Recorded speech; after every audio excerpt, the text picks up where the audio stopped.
Vous êtes de retour à l'Étrange Programme. C'est maintenant le temps de recevoir notre invité de la semaine.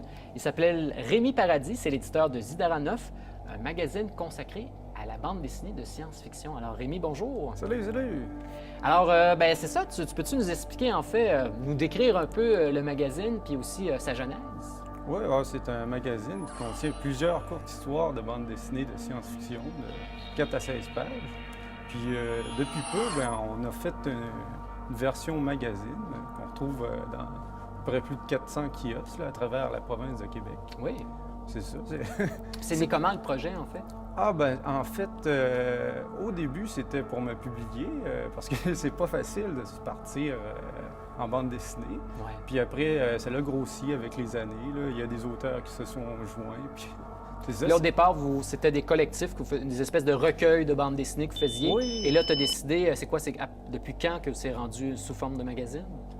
En fait, c'était depuis peu, là, mais ça fait 5 ans que j'en publie, en fait, des collectifs. Les collectifs, au début, c'était pour des salons du livre, des festivals, puis c'est ça, C'était des publications événementielles. Exactement, c'est ça. Puis là, c'est devenu vraiment une publication diffusée à plus grande échelle, tout simplement. Puis là, on voulait juste rejoindre plus de monde, donc en étant distribué dans les kiosques, ça a ouvert des portes vers un plus grand public. Plus large. Puis les BD, il y a plusieurs collaborateurs. C'est des amis ou c'est des gens qui soumettent des BD? Comment tu fais pour trouver ces personnes-là? En fait, aujourd'hui, le monde, ils se proposent d'eux-mêmes, si on veut. Mais avant, j'allais de festival en festival, puis je voyais des auteurs qui avaient un style que je recherchais, soit par le dessin qui m'intéressait beaucoup, ou bien un style d'écriture. Puis je leur proposais de collaborer avec moi dans le magazine. Parce que c'est vraiment toutes des histoires différentes, puis des styles de dessin vraiment variés. Puis c'est ça. Il y a aussi... oui, on va en montrer plusieurs extraits tout à l'heure. Ouais. Puis justement, vous avez passé du noir et blanc, puis là, depuis quoi, le numéro 9, vous êtes rendu en couleur?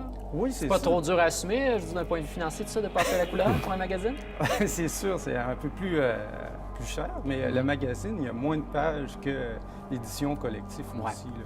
Peut-être que le tirage est plus gros, mais je sais comment restreindre les coûts, si on veut, puis j'ai bien gagé mes affaires. Oui, c'est bon. Tu as bien planifié ça. Et en plus des bandes dessinées, on ne l'a pas mentionné, mais il y a aussi des entrevues avec des artisans du milieu. Autant, j'ai vu dans un des derniers magazines, c'était j'aime dire le cosplay, mais aussi des artisans de BD qui publient soit au Québec ou même aux États-Unis ou en Europe. C'est important pour toi, de cet aspect-là du magazine, de faire des entrevues avec des artistes de la BD? Oui, ça fait découvrir soit des talents d'ici ou des artisans. Puis, en fait, ils font propager leur passion au public. Puis, souvent, on apprend sur leur technique, leur façon de faire, puis aussi leur influence. Puis, ça peut souvent comme encourager d'autres artistes à s'impliquer là-dedans. Oui, en apprenant leur expérience, c'est un moyen des fois de motiver un futur BDiste à se lancer. Est-ce que les gens en général, le lectorat québécois, connaît bien la bande dessinée d'ici ou on a difficulté à vendre la bande dessinée d'ici au public québécois? Si on a misère... Ce que je veux dire, c'est qu'il y a beaucoup de monde qui lit des comic books américains, qui lit de la BD européenne, mais la BD québécoise, elle a-tu de la difficulté à se vendre à son propre public, en fait? Oui, c'est sûr, il y a beaucoup d'ouvrages à faire, puis... mais j'ai fait pas mal d'essais et d'erreurs, puis c'est pas facile. Non, vraiment pas, en tout cas. Excuse-moi, mais juste pour savoir, combien de numéros vous publiez par année maintenant, depuis que vous êtes rendu là, au numéro 10, c'est ça? Oui, j'en fais 2 par année. Un encore pour le Festival de la bande dessinée francophone à chaque année. C'est un événement qui dynamise le milieu à Québec. Ouais. Puis un pour le Comic-Con de Québec aussi. Puis c'est ça, l'un est pour l'avril, puis l'autre l'octobre. Ah, OK. Tu fais la sortie à ce moment-là. Exactement. Puis vous financez comment vos BD? Est-ce que ça se vend assez pour pouvoir payer le suivant ou je fais tout à bras. Là. Je prends mes risques, là, mais c'est ça, là-dedans. Je veux dire, j'ai pas mal gagé mes affaires. Puis pour moi, c'est pas si risqué que ça. J'essaye un peu d'arriver kiff-kiff dans mes dépenses, puis c'est ça. Mais c'est fait à ton compte, vous n'avez pas de subvention. Non. Et bon, justement, on disait que c'était des courtes histoires. Est-ce que tu as déjà pensé à faire comme certains magazines de BD connus où il y avait des histoires à suivre d'un numéro à l'autre? Ou comme c'est juste 2 numéros par année, c'est pas... Non, je pense que c'est pas une bonne idée nécessairement, vu que c'est vraiment long entre chaque numéro. Ouais. Puis j'aime pas que le lecteur attende nécessairement pour de quoi qu'on n'est pas certain. Là, Mais est-ce qu'il y a une limite de pages pour une BD, vu que le magazine n'est pas si épais que ça? Est-ce que quand un artiste, par exemple, il peut-tu t'envoyer une histoire d'une quinzaine de pages? Ou... Oui, ça serait déconseillé. Là, déconseillé, oui, OK. Mais c'est rendu 4 à 6 pages pour le magazine. Okay. Sinon, pour une version collective, là, ça peut aller jusqu'à 12 pages. À 12 pages, OK. Et pourquoi avoir choisi de se concentrer sur la science-fiction, en fait? En fait, un peu parce que j'ai déjà connu le magazine Métal Hurlant, puis ou Heavy Metal. Puis oui. C'est une grosse influence sur ce que je fais présentement. Oui, bien, Métal Hurlant, pour ceux qui ne le savent pas, c'est un magazine, en fait, qui était lancé en Europe au début, disons, au milieu des années 70. Il y a des Jodorowsky qui ont écrit là, Dionnet, Mobius, etc. Ça a été une grosse influence, d'ailleurs, sur plusieurs cinéastes anglo-saxons. Donc, ceux qui ne connaissent pas ça à la maison, je vous invite à découvrir Métal Hurlant. C'est effectivement une très bonne publication. Tu as publié aussi, il ne nous reste pas beaucoup de temps, mais tu as publié aussi, au-delà du magazine, des albums. Peux-tu nous en parler rapidement? C'est ça. Je suis aussi un éditeur de bande dessinée.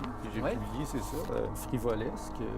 C'est ça que ça a rapport avec la communauté geek féminine, en fait, à Québec, c'est ça? C'est ça, exactement. Okay. Ensuite?